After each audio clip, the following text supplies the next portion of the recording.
Welcome back students, hope you are doing well. तो last lectures में हमने Muslim law के रिगार्डिंग मुस्लिम लॉ के अंदर जो सेक्ट्स दिए गए हैं उनके बारे में यानी स्कूल्स के बारे में, और हमने ये समझा कि निकाह और मेहर का कॉन्सेप्ट क्या है। आज इस लेक्चर में हम एक इंपॉर्टेंट चीज पढ़ने वाले हैं जो आपके एग्जामिनेशन के पॉइंट ऑफ व्यू से काफी इंपॉर्टेंट होने वाली है। आज हम डिस्कस करेंगे डिसोल्यूशन ऑफ मुस्लिम मैरिज और कौन कौन से ऐसे पर्सनल लॉज और कौन कौन से ऐसे जुडिशियल जजमेंट्स और प्लस लेजिस्लेशन है in India that governs the dissolution of Muslim marriage. सबसे पहले इसके अंदर हम एक चीज देखते हैं कि जो डिवोर्स है, डिवोर्स का मतलब सिंपल होता है डिसोल्यूशन यानी शादी को खत्म करना, एंड ऑफ मैरिटल स्टेटस, यानी यहां पर एंड हो जाता है मैरिटल स्टेटस का। सो इन मुस्लिम लॉ दो तरीके से मुस्लिम मैरिज का डिसोल्यूशन होता है यानी खत्म होता है। एक होता है एक्ट ऑफ गॉड, यानी जहां पर डेथ हो जाए, अगर हस्बैंड की डेथ हो गई, वाइफ की डेथ हो गई, तो वहां पर शादी जो है डिसोल्व हो जाती है क्योंकि अब पर्सन ही एग्जिस्टेंस में नहीं है। दूसरा मेथड आता है आपका एक्ट ऑफ पार्टीज, जिसको डिवोर्स कहते हैं। और डिवोर्स का कॉन्सेप्ट थोड़ा सा इसके अंदर टेक्निकल है। जैसे कि हम देखते हैं कुछ पावर जो है हस्बैंड को दी गई है, यानी ऐसा डिवोर्स जो इनिशिएटेड बाय हस्बैंड है, जिसके अंदर हम पढ़ेंगे तलाक, इला और जिहार, यानी तीन कॉन्सेप्ट इसके बारे में हम पढ़ने वाले हैं। ये चार्ट आपके माइंड में फिट होना चाहिए। इसके बाद हम देखेंगे बाय वाइफ, यानी वाइफ के पास भी एक पावर होती है डिवोर्स देने की, जिसको तलाक तफवीज कहते हैं। नेक्स्ट पढ़ेंगे म्यूचुअल कंसेंट से, हस्बैंड और वाइफ की कंसेंट से भी डिवोर्स हो सकता है, जिसको खुला और मुबारक। ये कुछ उर्दू के टर्म हैं, इन टर्म को ऐसे ही याद करते हुए चलना, इनका हम सिंपल मीनिंग समझते हुए चलेंगे।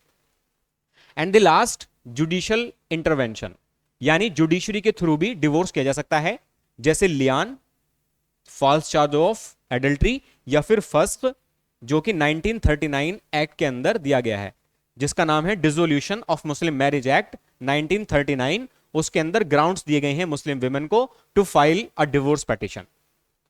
सबसे पहले हम डिस्कस करते हैं हस्बैंड के द्वारा जो तलाक दी जाती है उसके बारे में। तो हस्बैंड के द्वारा दो तरह की तलाक दी जाती है। एक आती है तलाकुल सुन्नत, जिसके दो काइंड होते हैं, यानी ये जो काइंड है दो, ये तलाकुल सुन्नत के हैं। एक होती है तलाके अहसन, जिसको मोस्ट अप्रूव्ड माना जाता है, यानी this is the best method in Muslims to give divorce. दूसरा आता है इसके अंदर तलाके हसन, इसको अप्रूव्ड माना जाता है, यानी इसको सेकंड नंबर पे रखा गया है। इसके बाद थर्ड कैटेगरी की जो तलाक होती है, यानी जिसको सबसे बेकार तरीका माना गया है इन मुस्लिम्स, दिस इज तलाके बिद्दत। तलाके बिद्दत होती है ट्रिपल तलाक, यानी एट वंस तीन बार तलाक कहना, ये सबसे वर्स्ट तरीका माना गया है, जिसके रिगार्डिंग हम जुडिशियल जजमेंट के बारे में पढ़ेंगे। सबसे पहले देखते हैं तलाके अहसन का क्या तरीका है और तलाके हसन का। सबसे पहले हम देखते हैं तलाके अहसन। तलाके अहसन में क्या होता है, एक पॉइंट नंबर ए ले लेते हैं हम। यहां पर हस्बैंड जो है एक बार तलाक प्रोनाउंस करता है, यानी एक बार तलाक प्रोनाउंस करता है और 3 मंथ का पीरियड जो है शुरू हो जाता है। और ये पीरियड जो है यहां से लेकर यहां से शुरू होता है और ये यहां तक 3 महीने तक चलता रहता है।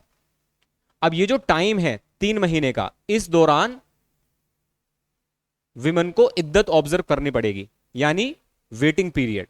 इद्दत का मीन्स क्या होता है, वेटिंग पीरियड होता है ये एक। तो वेटिंग पीरियड किस लिए है, ताकि इस तलाक को रिवोक करने का ऑप्शन रह सके।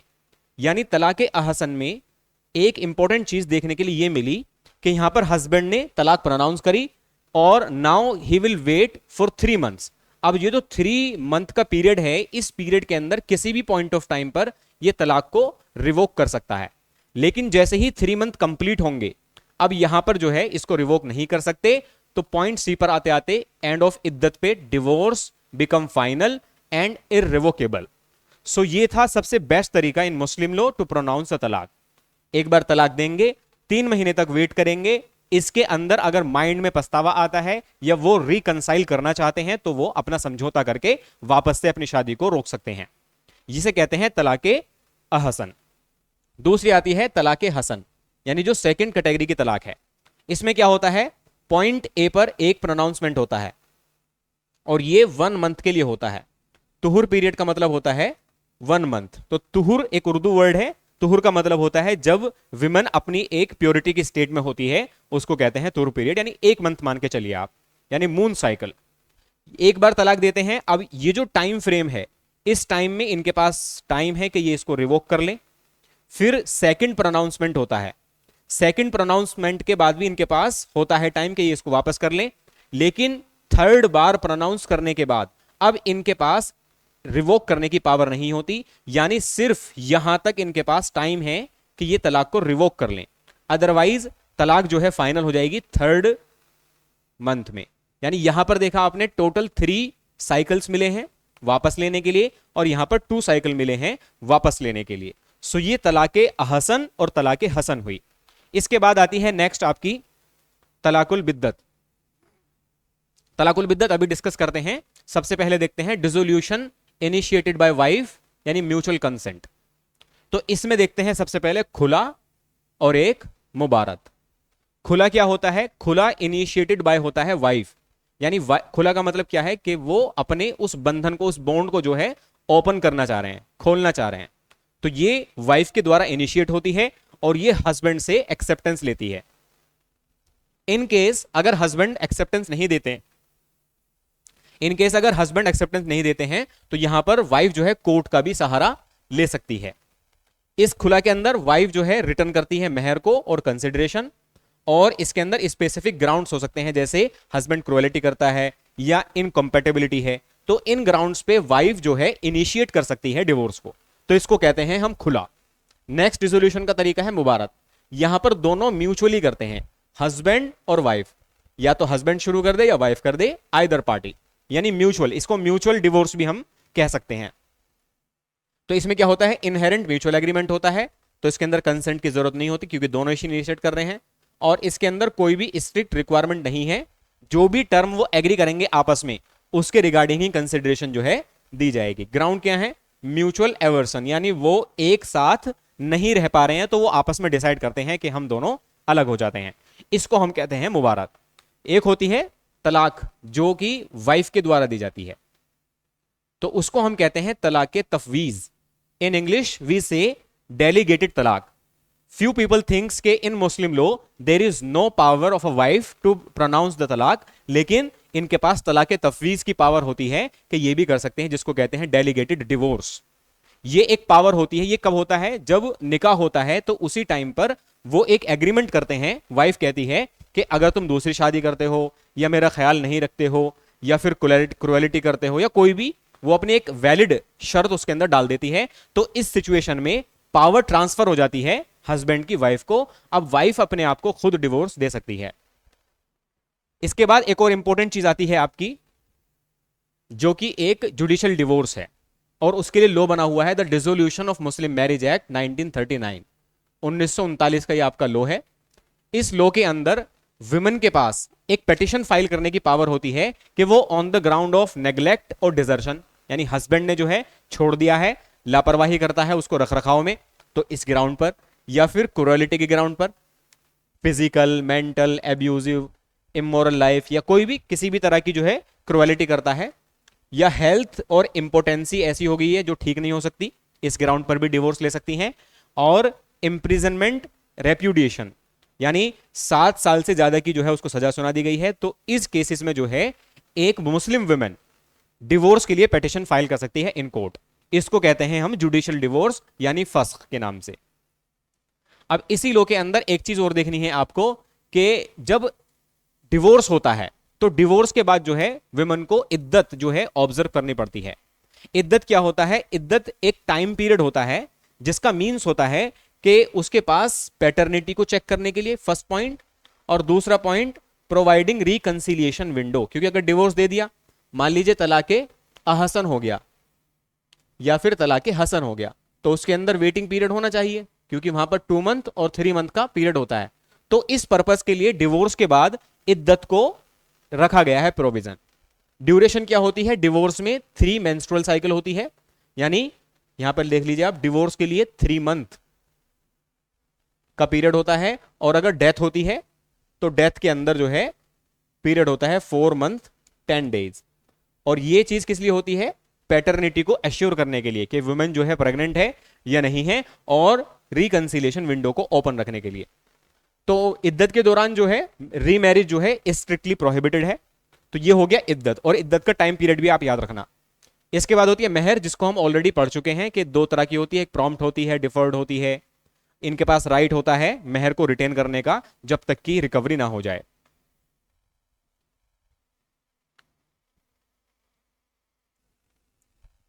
अब जो मेन क्वेश्चन यहां पर उठता है वो ये है कि डिवोर्स हो गया, इद्दत भी चल रही है, तो अब मेंटेनेंस की बात भी करेंगे। तो जनरली प्रोविजन ये है मुस्लिम लॉ के अंदर कि एक हस्बैंड लायबल है, उसका ऑब्लिगेशन है कि वो डिवोर्स वुमेन को, और अगर किसी की डेथ हो गई है तो अपनी विडो को भी जो है मेंटेनेंस मिलना चाहिए उसके हस्बैंड की स्टेट में से। तो जैसे डिवोर्स होता है तो अब जनरल प्रोविजन ये है, वो कहता है द हस्बैंड एब्सोल्यूट ड्यूटी, यानी हस्बैंड की जो है एब्सोल्यूट ड्यूटी है कि वो अपनी वाइफ को मेंटेन करे, डिवोर्स्ड वाइफ को, जैसे ही इद्दत पीरियड के अंदर। तो इद्दत के दौरान तक, तो यहां पर कंफ्यूजन ये थी कि मान लीजिए किसी ने डिवोर्स दिया यहां पर और 3 मंथ जो है पूरे हो गए, तो क्या 3 मंथ के बाद भी हस्बैंड जो है लायबल है कि ये इसको मेंटेनेंस दे? तो इस क्वेश्चन को सोल्व करने के लिए काफी प्रोविजन आए जिनको हम डिस्कस करने वाले हैं। तो इसी के बाद जो है सेक्युलर नेचर आया, जब सीआरपीसी का कॉन्सेप्ट आ गया हमारा भारत के अंदर 1973 में, तो उसके अंदर सेक्शन 125 और जिसको अब बीएनएसएस के सेक्शन नंबर 144 के अंदर जो है रखा गया है। तो सेक्शन 144 जो है एक सेक्युलर लॉ है जो हिंदू, मुस्लिम, क्रिश्चियन यानी किसी भी रिलीजन के, यानी एक सेक्युलर लॉ है जो हर किसी पर्सन को राइट देता है कि वो मूव करें क्रिमिनल कोर्ट के पास अपना एक मेंटेनेंस लेने के लिए, चाहे वो वाइफ हो या फिर चिल्ड्रन हो या फिर पेरेंट्स हो, इन सभी को राइट दिया गया है। तो यहां पर सवाल यही उठता है कि क्या मुस्लिम वुमेन को भी यहां पर राइट मिलेगा पोस्ट इद्दत पीरियड? तो यहां पर यह कहा गया कि वाइफ जो है who is unable to support herself, तो उसको जो, या फिर जब तक वो शादी नहीं करती है दूसरी, तब तक मेंटेनेंस लेने का अधिकार वो रखती है। तो इसके रिगार्डिंग जो है बहुत सारी कंट्रोवर्सी भी हुई। जैसे इसके अंदर एक इंपॉर्टेंट केस आएगा आपका मोहम्मद अहमद खान वर्सेस शाह बानो बेगम केस 1985। देखो 1978 में क्या होता है, 62 ईयर ओल्ड की एक शाहबानो होती हैं जिनको डिवोर्स दे दिया जाता है, उनकी शादी को 40 साल हो जाते हैं। तो हर husband argued that he owed nothing beyond the इद्दत पीरियड, यानी यहां पर इनके हस्बैंड ने कह दिया कि मैं इद्दत के बाद इनको कुछ भी देने के लिए लायबल नहीं हूं। तो ये कंट्रोवर्सी यहां पर एराइज हुई कि क्या सिर्फ इद्दत के पीरियड तक ही दी जा सकती है मेंटेनेंस या इसके बियॉन्ड भी दी जा सकती है। तो सुप्रीम कोर्ट का फैसला आया 1985 में और सुप्रीम कोर्ट ने एक्सप्लिसिटली इन्वोक करा सेक्शन 125 जो अब 144 है बीएनएसएस में, और रूल करा कि सेक्युलर कोड ओवरराइड करता है पर्सनल लॉ को। यानी हमारा अब प्रेजेंट में जो बीएनएसएस है, बीएनएसएस का सेक्शन 144 जो है वो ओवरराइड करता है पर्सनल लॉज को। और इसने कहा कि विडो जो और जो डिवोर्स्ड वाइफ हैं उनके पास राइट है कि वो बियॉन्ड इद्दत पीरियड भी जो है मेंटेनेंस के लिए क्लेम कर सकती हैं। इसी के साथ एक और लॉ आया जिसका नाम है the Muslim women protection of right on divorce act 1986, ताकि जो जजमेंट आई थी अभी इस केस की जजमेंट को इफेक्टिव बना सके। तो इसमें 3 स्टेज का जो है एक तरह से लॉ दिया गया है। जैसे सबसे पहले क्या है, हस्बैंड की जिम्मेदारी है, तो हस्बैंड को जो है रीजनेबल फेयर देना पड़ेगा इद्दत पीरियड के विद इन इद्दत पीरियड, यानी इद्दत पीरियड के अंदर इतना अमाउंट उसको देना पड़ेगा ताकि वो अपना जिंदगी आगे तक या जब तक उसकी शादी ना हो उसको व्यतीत कर सके। अगर हस्बैंड नहीं दे पाता है तो रिलेटिव्स देंगे, जिनको किसी के हस्बैंड की प्रॉपर्टी में से या उसकी प्रॉपर्टी में से जो है हिस्सा मिलने वाला है। और अगर ये दोनों देने में असफल रहते हैं तो फिर वक्फ बोर्ड की जिम्मेदारी आती है। तो वक्फ बोर्ड क्या होता है, जो मुस्लिम प्रॉपर्टीज को मैनेज करता है, जो एक तरह से ट्रस्ट में दी जाती हैं।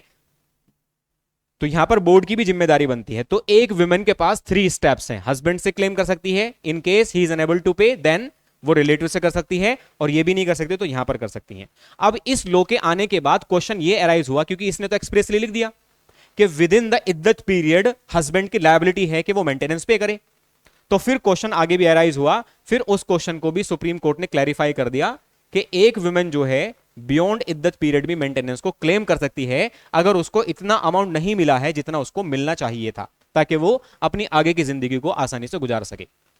केस था ये Daniel Latifi versus Union of India 2001 का केस है, इंपॉर्टेंट केस है। तो इस केस के अंदर जो है, अभी हमने वर्ड्स पढ़े थे, a reasonable and fair provision, यानी हस्बैंड क्या करेगा, हस्बैंड अपनी वाइफ के लिए रीजनेबल प्रोविजन बनाएगा मेंटेनेंस के, to be made and paid to her within. अब ये जो विद इन वर्ड है इसकी इंटरप्रिटेशन होनी है, विद इन द इद्दत पीरियड। तो यहां पे जुडिशरी ने इंटरप्रेट करा कि supreme court ruled that the word with in does not mean four, it denote a time frame for execution, not limitation of duration. यानी इसने कहा कि वहां पर जो हस्बैंड की ऑब्लिगेशन है उसको विद इन इद्दत पीरियड एनफोर्स करने की बात की गई है, वो ये नहीं कहा है कि इद्दत के बाद नहीं दे सकते। तो यहां पर रिजल्ट ये हुआ, a Muslim husband must make arrangement and pay lump sum during the iddat period that is sufficient to sustain his divorced wife for her entire life या until she marries। तो इस केस के अंदर ये clear हो गया कि husband की ड्यूटी है, उसकी लायबिलिटी है कि वो पे करे अपनी वाइफ को इतना अमाउंट, लंप सम अमाउंट, जिससे वो अपने आगे की जिम्मेदारी को अपनी पूरी कर सके। इसके बाद आता है इंपॉर्टेंट, जो कि हमारा है तलाकुल बिद्दत। इसको तलाकुल बिद्दत भी कहते हैं, जिसको वर्स्ट तरीका माना गया है। और इस तरीके को इसलिए बनाया गया था ताकि अगर किसी हस्बैंड वाइफ में पॉसिबिलिटीज नहीं है कि वो आपस में एक साथ रह सकते हैं, देन तलाके बिद्दत का प्रोविजन था कि एक बार में तलाक दीजिए, 3 तलाक दीजिए और शादी को खत्म कर लीजिए। लेकिन लोगों ने इसका गलत इस्तेमाल करना शुरू कर दिया, जिसकी वजह से सुप्रीम कोर्ट ने इसको 2017 में स्ट्रक डाउन कर दिया। केस का नाम है Shayara Bano versus Union of India, 2017 का एक केस है। और सुप्रीम कोर्ट ने तलाक बिद्दत यानी इंस्टेंट ट्रिपल तलाक को जो है अनकॉन्स्टिट्यूशनल डिक्लेयर कर दिया और यह कहा कि यह आर्टिकल 14 का वायलेशन है। इसी के साथ इस चीज को इंप्लीमेंट करने के लिए, इफेक्ट देने के लिए सरकार ने जो है 2019 में एक कानून पास किया, the Muslim women protection of right on marriage act 2019।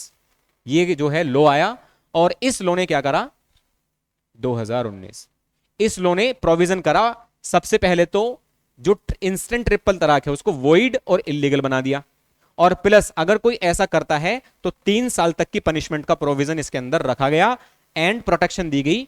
ये क्या करता है, wife to a subsistence allowance and custody of the minor child. तो यहां पर क्या है, वुमेन को कस्टडी ऑफ चाइल्ड और मेंटेनेंस लेने का जो है अधिकार भी इसके अंदर दिया गया। सो ये प्रोविजन थे कि किस तरीके से मुस्लिम लॉ के अंदर as per the Indian law and the supreme court कुछ रिफॉर्म जो है होते रहे हैं।